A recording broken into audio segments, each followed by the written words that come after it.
Episode 1 আৰু episode 2 আপোনালোকে যদি চোৱা নাই তেন্তে আই বাটনত লিংক দিয়া আছে, আপোনালোকে মিছ নকৰিব। আজি 15 তাৰিখ, আমি বৰ্তমান আমাৰ ৰাইডিং ডেষ্টিনেশ্যন অৰুণাচল প্ৰদেশৰ দিবাং ভেলী ডিষ্ট্ৰিক্টৰ আনিনীত আছোহি। আজি এই ভিডিঅ'টোত মই আনিনীখন অলপ এক্সপ্ল'ৰ কৰিম।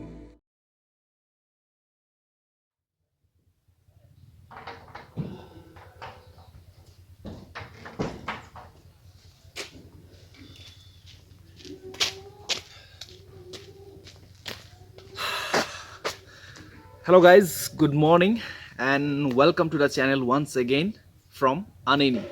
So finally আমি 6:30 আহি আনিনি পালোহি আৰু ইয়াত বহুত বিচৰাৰ পাছত এটা ভাল ডিচেণ্ট হোমষ্টে আমি বিচাৰি পালোহি।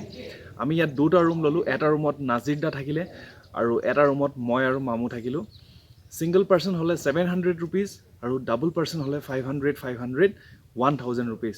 চ' এইটো হ'ল আমাৰ হোমষ্টে আৰু আমাৰ বাইক কেইখন দেখি আছে আপোনালোকে, বিৰাট ধুনীয়া এনভাইৰনমেণ্ট। তো ফাৰ্ষ্ট অফ অল আমি আমাৰ ৰুমটো দেখাইছোঁ আপোনালোকক, ঠিক আছে?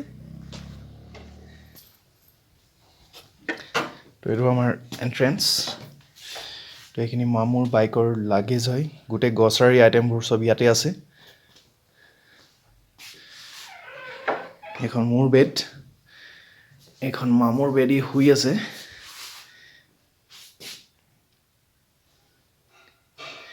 এইখিনি মোৰ লাগেজ, হেলমেট, জিন্স আৰু এইটো হ'ল আমাৰ বাথৰুম।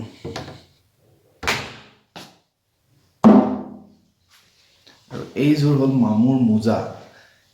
বিৰাট ধুনীয়া চেণ্ট ওলাই আছে ইয়াৰ পৰা গোটেই ৰাতি। তো এইটো হ'ল ৰুম আৰু এইটো ৰুমৰ বাহিৰ। আৰু এইটোৱে হ'ল আমাৰ হোমষ্টে। তো আমাৰ বাইকৰ ৱাৰ্ম আপ হৈ গ'লগৈ আৰু চেইন লিউব, চেইন ক্লিন চব কৰি দিলোঁ। বাইক একদম যাবৰ কাৰণে ৰেডি হৈ আছে। ইয়াত আপোনালোকে কেমেৰাৰ একদম ফ্ৰণ্টত দেখিব পাইছে মিথুন দাদাক। তো তেওঁ আমাক আজি আনিনি ক'ত ক'ত ঘূৰাব গোটেই কথাখিনি এতিয়া ক'ব। এতিয়া আমি ক'ত ক'ত যাম? ডাম্বিং যাব। डाम्बिंग और अच्छा सो डाम्बिंग और कहाँ पे? एलजी पूरा दिन लगेगा ना? ये ले जाएगा और ये हमार होम स्टे मैनेजमेंट है चाय बहुत हेल्प करिले आमाक कल करात फोन करात घर कारणे। हम आसाम का ये तो आमार घर मानुह है অসমীয়া ভাই ভাই। তো ঠিক আছে, তো আমি এতিয়া বাইকতহে আকৌ লগ পাম অলপ সময়ৰ পাছতেই। আনিনিত চাবলগীয়া বহুত বস্তু আছে, কিন্তু আজি আমি মাত্ৰ দুটা জেগালৈ যাম। প্ৰথমতে আমি যাম ডাম্বিন, যিটো 29 কিলোমিটাৰ আনিনি টাউনৰ পৰা, আৰু তাৰ পাছত যাম আমি কোল কেম্প। কোল কেম্পৰ পৰা গোটেই আনিনিখন দেখাই থাকে আৰু ই টাউনৰ পৰা মাত্ৰ 5 কিলোমিটাৰ দূৰতে আছে। আৰু আমাৰ গাইডজন আমি মামুৰ বাইকত দিছোঁ, কাৰণ মামু আমাৰ দুইজনতকৈ বহুত সৰু আৰু আমি ডাঙৰ হোৱা অলপতো ফাইদা ল'ব লাগিব। গতিকে যিমানবোৰ এক্সট্ৰা বস্তু আছে আমি চব তাৰ বাইকতে দিওঁ। আৰু সঁচা কথা ক'ব গ'লে তাৰ বাইকখন বাইক নহয়, এটা ষ্ট'ৰ ৰুম হয়। তো এয়াই হৈছে আনিনি। এতিয়ালৈকে মাৰ্কেট খোলা নাইকিয়া ইয়াৰ। আমি এই বেকাৰীখনতে ব্ৰেকফাষ্টটো কৰিলোঁ।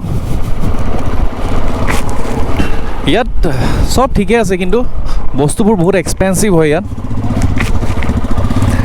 এক্সপেঞ্চিভ কিয়? ডিষ্টেঞ্চো হৈ যায় ন, তেনেকুৱা বস্তু কেৰি কৰিবৰ কাৰণে।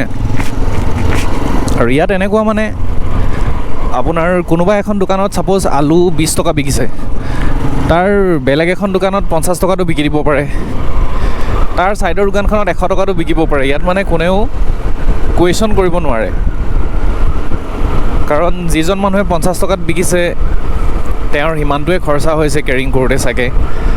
তো কোনো বস্তুৰ কোনো ফিক্স প্ৰাইচ নাই ইয়াত এতিয়ালৈকে আমি যিটো দেখিলোঁ। কালি আমি চাৰ্কিট হাউচতো আহিছিলোঁ, কিন্তু চাৰ্কিট হাউচত এইটো চাৰ্কিট হাউচ আনিনি, ইয়াত ছিট নাছিলে। জেগাটো ডেভেলপ হয় কিন্তু ইয়াত এতিয়া আমি ফুল টেংক কৰি ল'ম।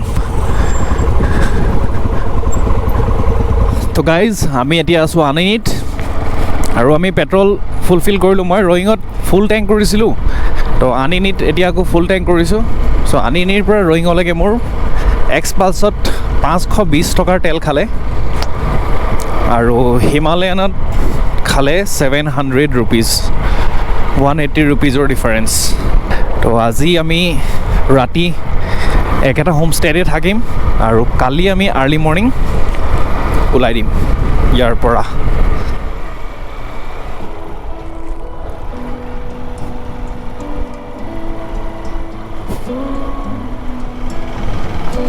ইমান ধুনীয়া জেগা, ইমান ধুনীয়া ৰাস্তা,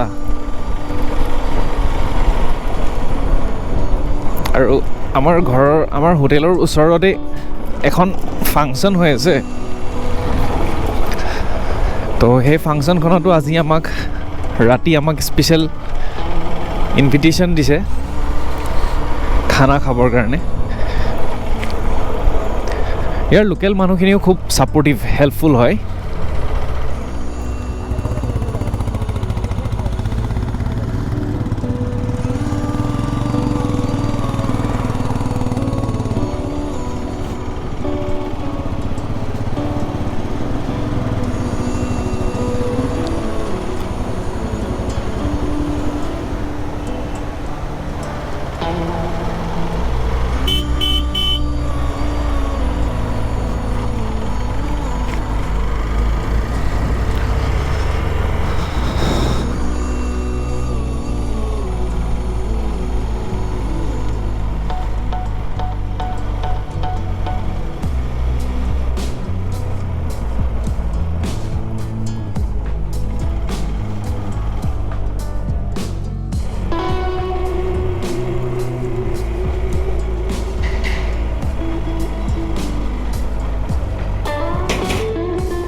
গাইজ ইয়াত ভিউ এনেকুৱা, মানে আপুনি অলপ বাইক চলাই ৰখিবই লাগিব।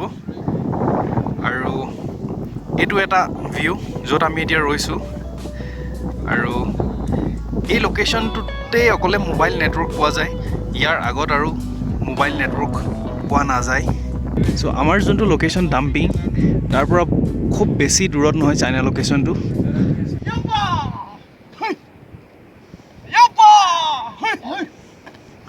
তো আমাৰ গাইডজন আৰু আমাৰ মামু খুচিত পাগলা হৈ গৈছে, নাচিছে এইটো কাৰণে।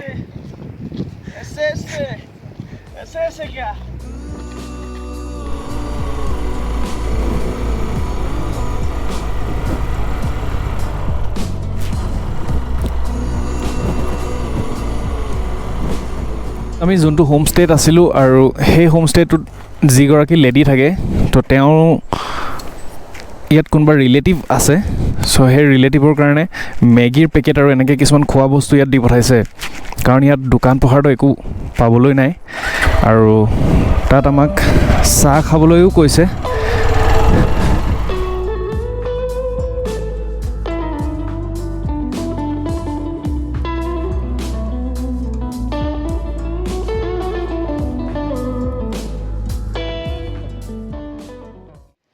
आप अपनी बेटी को कुछ बोलना चाहेंगे?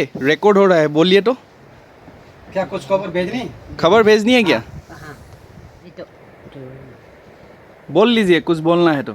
हम लोग खबर बता देगा। आपका तबीयत कैसा है बोल दीजिए, ठीक है ना? ठीक है। आपको कैसा है? एकदम बढ़िया। आपको कुछ सामान की ज़रूरत है क्या? सामान तो क्या बोलेगा, अब बहुत दिन नहीं दिखा तो देखने के लिए किसी भी हम तो जहाँ तहाँ चढ़ने नहीं सीखे है, इसलिए बैठा है। सिलेंडर खत्म हो गया बोल दो, सिलेंडर के लिए। हाँ, सिलेंडर भी खत्म हो गया। চিলিণ্ডাৰ খতম হৈ গया না গাইজ নানি অলপ ইম'চনেল হৈ গ'ল কাৰণ তেওঁ নিজৰ জীয়েকক আজি বহুত দিন হ'ল দেখা নাইকিয়া ফোনতো কথা পাতিব নোৱাৰে কিমান টাফ লাইফ মোবাইল নেটৱৰ্ক নাই কিবা যদি ইমাৰ্জেঞ্চি হৈ যায় আল্লাই নকৰাওক ফটককৈ হস্পিটাল বা ট্ৰিটমেণ্ট পাবলৈও কিমান টাফ হ'ব ইয়াৰ পৰা চিন্তা কৰকচোন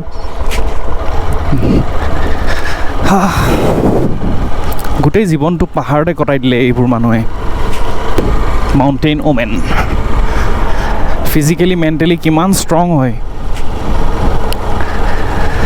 আমি চিন্তাও কৰিব নোৱাৰোঁ তো গাইজ আমি ডাম্বিন আহি পাই গ'লোহি ডাম্বিন 0 কিলোমিটাৰ বুলি দেখাইছে ইয়াত এটা সৰু আৰ্মি কেম্প আছে এইটো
গাইজ এতিয়া আমি ডাম্বিঙৰ পৰা ঘূৰি আহিলোঁ আৰু এতিয়া আমি যাম কোল কেম্প বুলি এটা জেগা আছে আৰু সেই কোল কেম্পৰ পৰা আনিনি গোটেই টাউনখন খুব ধুনীয়াকৈ দেখাই থাকে তো আমি এতিয়া তালৈ গৈ আছোঁ আৰু গাইজ ইয়াত আমাৰ হোটেলৰ মানুহজনে কৈছিলে যে আনিনিত 2টা বজাৰ পাছত এটা বিৰাট ঠাণ্ডা বতাহ মাৰে কিমান ঠাণ্ডা সেইটো গম পাই গৈছোঁ এতিয়া আৰু মই মোৰ গ্ল'ভছযোৰ আনিবলৈ পাহৰি গ'লোঁ ৰাতিপুৱা যিটো ৰ'দ দিছিলে ইমান ধুনীয়া ৱেডাৰ তো মই অলপ নেগলেক্ট কৰি দিলোঁ ইয়াৰ ঠাণ্ডাটোক ততিয়াই দিলোঁ ওলাই গৈছে মজা তো গাইজ ফাইনেলি আমি আহি পাই গ'লোহি কোল কেম্প য'ৰ পৰা আনিনিখন দেখাই থাকে চ' তলত যিখন আপোনালোকে টাউন দেখিছে যিখিনি ঘৰ আছে চ' সেইখনে হৈছে কমপ্লিট আনিনি